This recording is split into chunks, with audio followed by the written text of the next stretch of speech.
Okay, folks, so here is your daily forecast. The first thing that I want you to do today is to head back over to Slack, the Channel 2, Pop Literacy Channel 2, and read 2 of your peers' free writes. And as you're reading your peers' free writes, I want you to draw from the UWM reading that you did for homework to help your peers expand their free writes into part of what might be their rough draft for assignment 1. So here are just some things that I want you to consider responding. Identify parts that are interesting, explain why you think it's interesting. If there are parts where you think they need more detail, offer comments about that. If they do offer detail, you might ask them questions to get them to explain why they think that the artifact they're describing in detail is important. And then I also want you to help them make connections between whatever they're free writing about and the Tobin article that we have read for this class. Task 2, I'd like you to learn a little bit about when to quote and when to paraphrase.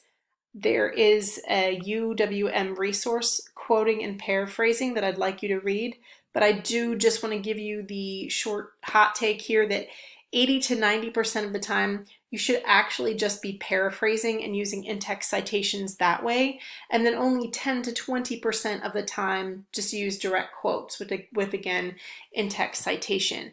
In general, most people, most novice writers tend to overquote, over-rely on direct quotes, and the problem with that is it ends up derailing your own ideas, okay? In task 3, I want you to learn how to quote and paraphrase in APA format. So, because the state of Ohio actually mandates that I teach you how to cite in APA format, precisely because it tends to be the most common it tends to be the most common citation across disciplines. So this first one is going to give you an overview of what APA format is. And this second video right here is going to show you how to create in-text citations using APA. I know you're going to want to skip these. I get it. It's not sexy, but it is going to help you, okay?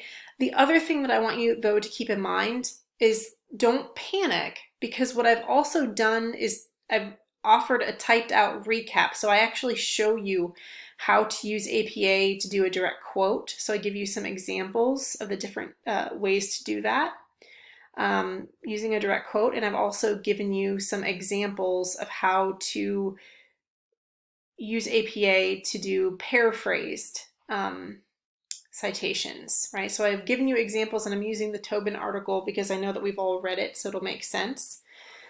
And then I'm also giving you the third example that they talk about, which is when you're referencing an article in general, you have to put like the date of the article itself, but you don't actually have to do a page number because it's really the whole article you're talking about.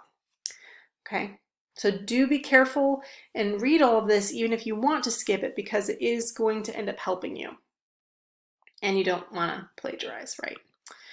So yeah, and then this last video, this is a day of videos, I want you to learn how to create a reference page. A reference page is basically a works cited page. MLA calls them works cited pages. APA calls them reference pages. But this video is going to help you learn how to do that.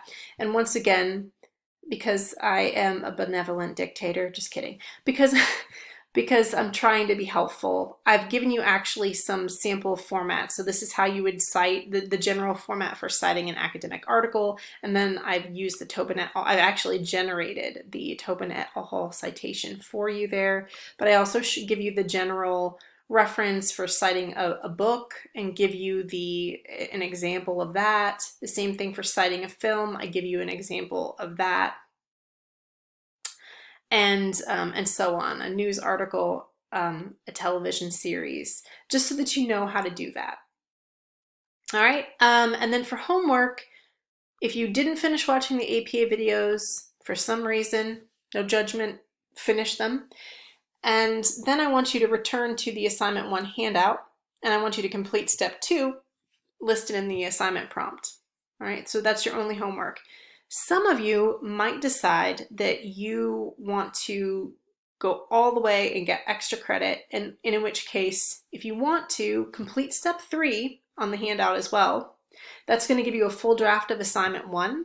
And if you get that done completely by 12 p.m. on Wednesday, September 9th, just email it to me and you'll get a point of extra credit for doing that. I'm going to then take your name off of it and use it as a writing studio sample because we are going to be doing a writing studio for Thursday. A writing studio is sort of like pre-peer review, but instead of you all doing peer review, I actually sort of walk you through what I want you to do when you're responding to your peers' papers, right? So some of you might be submitting your stuff early for extra credit.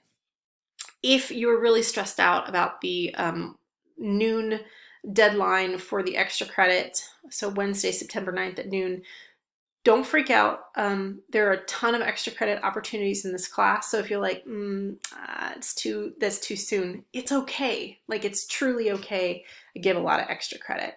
All right. So that's it.